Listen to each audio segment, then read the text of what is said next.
बिस्मिल्लाहिर्रहमानिर्रहीम। अस्सलाम वालेकुम स्टूडेंट्स। आज के लेक्चर में हम सॉल्व करेंगे एक्सरसाइज नंबर 6.3 का question number 7 to question number 10। अगर मेरे लेक्चर्स आपके लिए फ़ायदेमंद हैं तो मेरे चैनल को लाइक, सब्सक्राइब और शेयर ज़रूर कर दें। स्टार्ट करते हैं। Question number 7 is if demand function of a product is D of X equals to 100 minus 5x and supply function is S of X equals to X minus 200। अब demand function क्या है? Suppose market में कोई भी चीज़ है, suppose कोई कपड़े आ रहे हैं तो उन कपड़ों की मार्केट में कितनी डिमांड है वो ये गिवन है और उसकी सप्लाई कितनी हो रही है, यानी कि मार्केट में वो कितना कपड़ा आ रहा है, उसकी ये इक्वेशन गिवन है। Draw graphs of both functions, हमने दोनों का ग्राफ ड्रॉ करने हैं ऑन सेम ग्राफ, एक ही ग्राफ के ऊपर by using same scale use करने हैं। And find value of X की वैल्यू भी फाइंड करनी है for which the supply will become equal to demand. अब सप्लाई और डिमांड इक्वल कहाँ होंगी? जहाँ दोनों का ग्राफ एक दूसरे को इंटरसेक्ट करेगा। तो सबसे पहले तो चूँकि ये फंक्शन भी D of X function equal to Y के होते हैं ना, यहाँ से हमारे पास क्या आ जाएगा? y equals to 100 minus 5x, इसको इक्वेशन नंबर 1 कह लें। और सेकंड फंक्शन क्या है? s of x equals to x minus 200 और ये फंक्शन भी y के इक्वल होगा, इसको इक्वेशन नंबर 2 कह लें। फ्रॉम इक्वेशन 1 एंड 2 दोनों चूँकि y की वैल्यूज़ हैं तो दोनों इक्वल होंगी। 100 माइनस 5x इक्वल होगा x माइनस 200 के।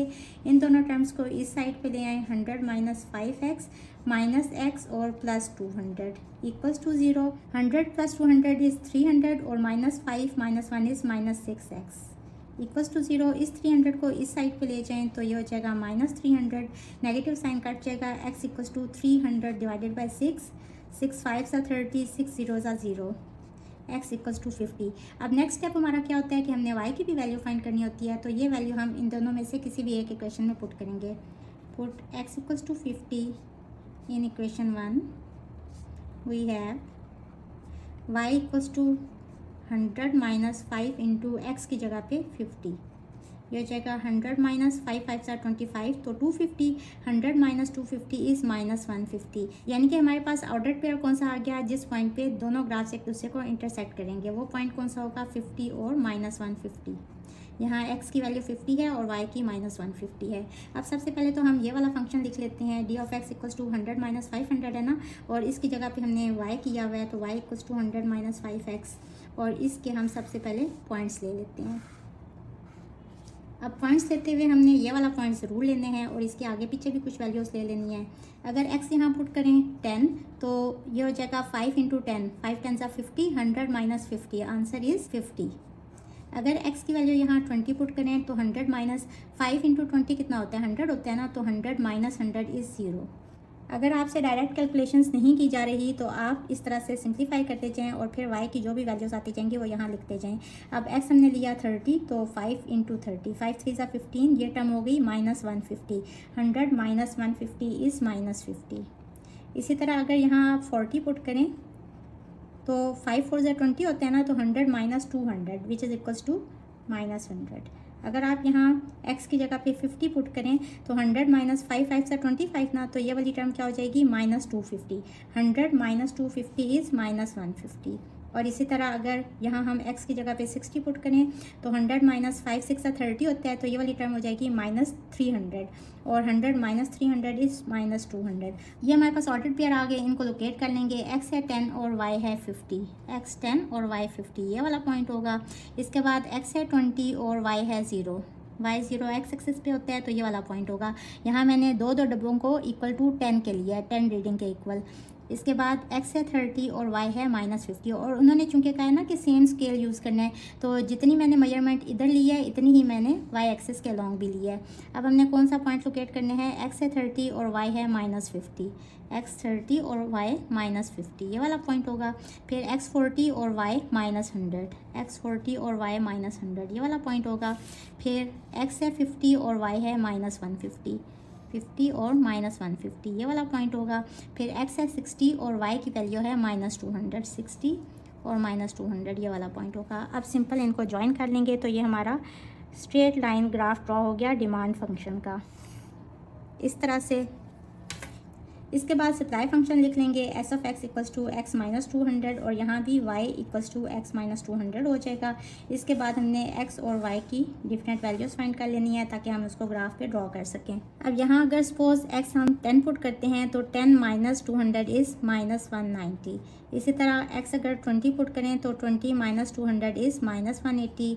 एक्स इक्वल्स टू 30 पुट करें तो 30 माइनस 200 इज़ 170 माइनस 170।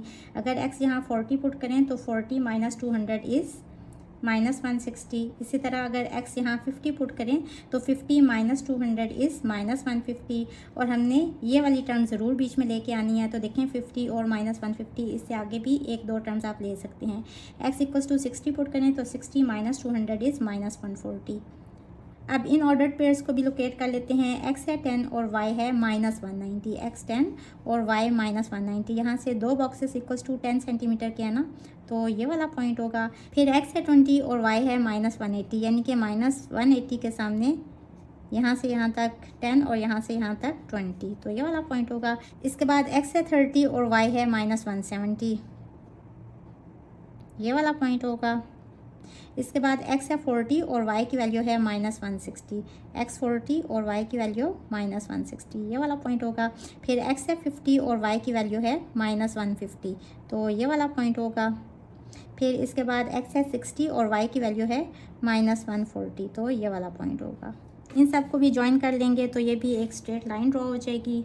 वैसे भी देखें दोनों जो डिमांड और सप्लाई फंक्शन है वो लीनियर इक्वेशंस है ना, तो दोनों की स्ट्रेट लाइंस ही ड्रॉ होनी है। यहाँ इस तरह से एरो लगा लें जिसका मतलब होता है कि ये लाइंस आगे भी एक्सटेंड हो सकती हैं अगर आप आगे भी डिफरेंट पॉइंट्स लेते जाएं। अब ये वाला जो पॉइंट है ना, इस पॉइंट पे जो डिमांड और सप्लाई फंक्शन है वो दोनों इक्वल होंगे और हमने ये बताना है ना for which value of X the supply will become equal to demand. तो यहाँ एक्स की क्या वैल्यू है, देखें एक्स यहाँ है 50, क्योंकि ये x की वैल्यू 50 यहाँ है और y की वैल्यू है minus 150। The supply will become equal to demand at x equals to 50. So this is our answer. Question number 8 is the growth of the population of a town is given by the function p of t equals to 50,000 into 1.05 t. ये function given है, इसको यहाँ लिख लें और हमें पता है कि फंक्शन इक्वल होता है y के, तो y equals to this function where t is the time period in years. जो t है वो क्या है, टाइम पीरियड है ईयर्स में, यानी कि जब हम ग्राफ ड्रॉ करेंगे तो यहाँ जो टाइम ड्रॉ होगा ना वो ईयर्स में ड्रॉ होगा। Draw the graph of this function, इस फंक्शन का हमने ग्राफ फाइंड करना है and find the population growth over 5 years. और हमने ये भी बताना है कि 5 ईयर्स के बाद उस टाउन की पॉपुलेशन कितनी होगी। सबसे पहले तो करंट पॉपुलेशन फाइंड करेंगे कि अभी इस टाइम उस टाउन की कितनी पॉपुलेशन है, उसके लिए यहाँ t इक्वल्स टू 0 पुट करेंगे।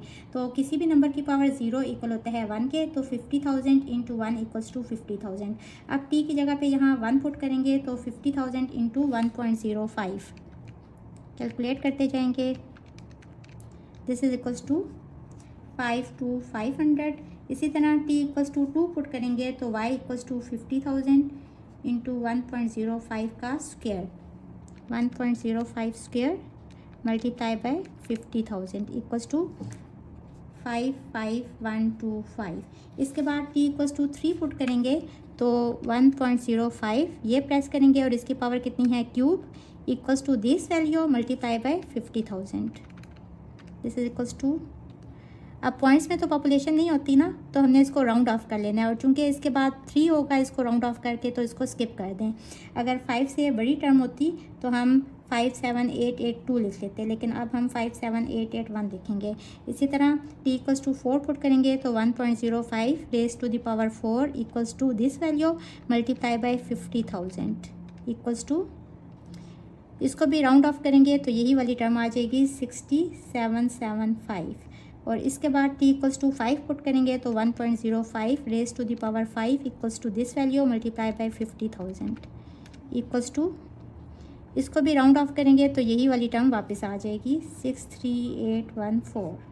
जब टाइम 0 था तो पॉपुलेशन, बेशक y को आप पॉपुलेशन भी कह सकते हैं, तो y की वैल्यू किसके इक्वल आई है 50,000 के। इसी तरह जब t की वैल्यू 1 थी तो इसके लॉन्ग पॉपुलेशन आई 52,500। जब t 2 है तो इसके लॉन्ग पॉपुलेशन आई 55,125। और जब t है 3, t की वैल्यू 3 पुट की तो पॉपुलेशन 57881 आई है, और जब t इक्वल्स टू 4 पुट किया तो पॉपुलेशन आई है 6775। एक और हमने यहाँ लिखना था, स्किप हो गया, डब्बा यहाँ लिख लेते हैं। जब t हमने 5 पुट किया तो इसके लॉन्ग पॉपुलेशन आई 63814, और हमने क्या बताना है कि पॉपुलेशन ग्रोथ ओवर 5 ईयर्स। तो ये वाली जो पॉपुलेशन है ना, ये पॉपुलेशन ग्रोथ ओवर 5 ईयर्स है। तो ये इसका आंसर एक आ गया ये वाला। और इसके बाद हम इसको प्लॉट कर लेंगे ग्राफ के ऊपर। t है 0 तो पॉपुलेशन है 50,000, पॉपुलेशन है 50,000, और यहाँ t 0 है, यानी कि ईयर्स 0 हैं। इसके बाद टाइम है 1 और पॉपुलेशन है 52,500। देखें यहाँ 50,000 है ना, और यहाँ 60,000 है, तो यहाँ से यहाँ तक 52,000, फिर 54,000, फिर 56,000, फिर 58,000 और फिर 60,000, यानी कि ये जो 1 बॉक्स है ना, ये यहाँ से यहाँ तक ये 2,000 के इक्वल है। और हमें क्या चाहिए 52,500, यानी कि यहाँ से ऊपर यहाँ तक 52,000 हो जाएगा, और इससे थोड़ा सा ऊपर ये वाला जो पॉइंट होगा ना, ये 52,500 होगा। इसके बाद t है 2 और पॉपुलेशन है 55,125। यहाँ से आगे 5 बॉक्सेस ये है ना, और यहाँ से यहाँ तक 52,000, यहाँ से यहाँ तक 54,000, और यहाँ से यहाँ तक 56,000। तो ये वाला जो पॉइंट होगा ना, रफली ये होगा 55,125। इसके बाद t है 3 और पॉपुलेशन है 57,881। 3 के अलॉन्ग 57, यहाँ से यहाँ तक 52, फिर 54, फिर यहाँ से यहाँ तक 56, और यहाँ से ऊपर 57, और 57 के साथ है 881, यानी कि हाफ से थोड़ा सा ऊपर ये वाला पॉइंट होगा, क्योंकि यहाँ तो 58 हो जाएगा ना, हमें 57 चाहिए। इसके बाद है t है 4 और पॉपुलेशन है 60,775। t है 4 और 60, ये 60 है, और 60 के ऊपर 775। अब देखें यहाँ से यहाँ तक 62 हो जाएगा ना, तो हमें 775 चाहिए, बिल्कुल इससे थोड़ा सा ही ऊपर ये वाला पॉइंट होगा। इसके बाद इसको भी लोकेट कर लेंगे। t है 5 और पॉपुलेशन है 63। 5 के ऊपर यहाँ 60 है ना, यहाँ से यहाँ तक 62 है, और यहाँ से यहाँ तक 64 हो जाएगी, तो हमें चाहिए 63,814, यानी तकरीबन ये 64 ही है, 64 से थोड़ा सा कम है। यहाँ कितना था 60, यहाँ 62, यहाँ 64, तो 64 से थोड़ा सा नीचे ये वाला पॉइंट होगा। अब इनको ज्वाइन कर लेंगे इस तरह से। ये हमने ग्राफ भी ड्रॉ कर दिया, और हमने ये भी बता दिया कि पॉपुलेशन ग्रोथ ओवर 5 ईयर्स इतनी है। So this is our answer. Question number 9 is draw gradient of the curve y equals to 1 over 2x square by drawing tangent line at x equals to 2। हम tangent line के बारे में पढ़ चुके हैं कि सपोज एक सर्कल है, तो इसकी टेंजेंट लाइन कौन सी होगी, जो इसको किसी भी एक पॉइंट पे टच करके गुजर जाए, तो ये इसकी टेंजेंट लाइन होगी। इसी तरह से हमने इसकी tangent line at x equals to 2 ये ड्रॉ करनी है। तो फंक्शन हमारे पास क्या गिवन है, y equals to 1 over 2x square. उसी तरह से हम x और y की डिफरेंट वैल्यूज़ लेते जाएंगे, क्योंकि हमने ग्राफ ड्रॉ करना है। x की वैल्यूज़ लेते जाएंगे। अगर हम यहाँ x की वैल्यू पुट करें 0, तो y की वैल्यू भी आ जाएगी 0, क्योंकि ये वाली टर्म 0 के इक्वल आ जाएगी। पुट x इक्वल्स टू 2, तो y इक्वल्स टू 1 over 2 और 2 का स्क्वायर। एक 2 इस 2 से कट गया, बाकी y की वैल्यू आ गई 2। x2 पुट किया तो y की वैल्यू भी 2 आ गई। पुट x इक्वल्स टू 4, क्योंकि 4 का स्क्वायर 8 होता है, जो कि डिविजिबल बाई 2 है। 8 over 2, 2 4 सा 8, तो y की वैल्यू आ गई 4। जब x 4 पुट किया तो y की वैल्यू भी 4 आ गई। अब इसी तरह अगर x इक्वल्स टू -2 पुट करें तो y की वैल्यू क्या आ जाएगी, ये हम इस इक्वेशन में पुट करते जा रहे हैं। y equals to 1 over 2 into -2 का स्क्वायर। -2 का स्क्वायर भी 4 होता है, और 4 over 2 इक्वल्स टू 2। जब हमने x इक्वल्स टू -2 पुट किया तो y की वैल्यू 2 आ गई। इसी तरह पुट x इक्वल्स टू -4। अगर -4 पुट करें तो y की वैल्यू क्या आ जाएगी, 1 over 2 इंटू -4 का square. This is equals to 16 over 2 which is again equals to 8। अब इन वैल्यूज़ को हम प्लॉट कर लेते हैं। x0 y0 ये वाला पॉइंट होगा, x2 और y भी है 2, तो x2 y2 ये वाला पॉइंट होगा। फिर x4 y भी 4, x4 है और y भी 4 है। यहाँ से जो 4 बॉक्सेस है ना, ये इक्वल टू मैंने 2 लिया है।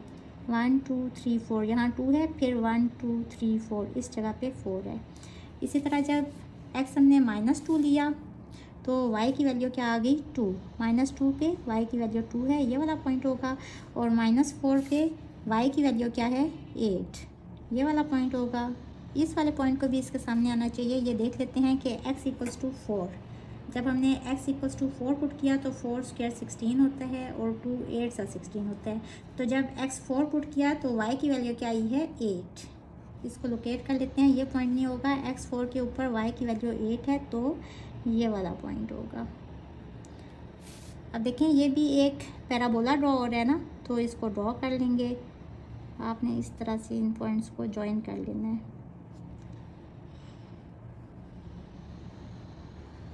ये पैराबोला ड्रॉ कर लिया। इसके बाद उन्होंने कहा है draw tangent line at x equals to 2। तो x इक्वल्स टू 2 ये वाला पॉइंट है ना, इसके ऊपर हमने टेंजेंट लाइन ड्रॉ करनी है। तो बस एक लाइन ड्रॉ कर देंगे जो इस पॉइंट को टच करके गुजर जाए, इस तरह से फ्री हैंड इस तरह से आपने लाइन ड्रॉ कर लेनी है।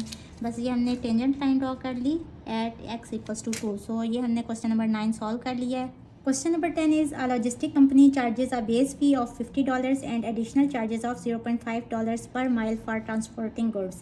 लॉजिस्टिक कंपनी कौन सी होती है जो कि पार्सल एक जगह से दूसरी जगह पहुंचाती है। सपोज TCS वाली जो कंपनी है वो एक लॉजिस्टिक कंपनी है। अब वो कितने डॉलर्स चार्ज कर रहे हैं, $50। कोई भी पार्सल आपने मंगवाया है ना तो उसका कितना चार्ज कर रहे हैं, $50 एंड एडिशनल चार्जेस ऑफ $0.5 और इतने डॉलर्स एडिशनल चार्ज कर रहे हैं। और ये किसके ऊपर चार्ज कर रहे हैं, पर माइल, यानी कि जितना माइल आपका सफ़र होगा ना उसके साथ ये वाली अमाउंट मल्टीप्लाई होगी for transporting goods. If a shipment travels to 50 miles, अगर सामान 250 माइल्स अवे पहुंचाया गया है, what is the total cost, तो टोटल अमाउंट कितनी बनेगी जो उन्होंने देनी होगी। तो सबसे पहले तो $50 जो है ये क्या है, ये बेस फ़ी है, ये लिख लें, बेस फ़ी इक्वल्स टू $50। और इसके बाद एडिशनल चार्जेस कितने हैं, $0.5 पर माइल। अब यहाँ से हमारे पास इक्वेशन बनती है let total cost equals to y के। तो y इक्वल होगा, ये अमाउंट तो आपने मस्त देनी है ना, कोई भी सामान मंगवाएं तो इतनी अमाउंट आपने मस्त देनी है।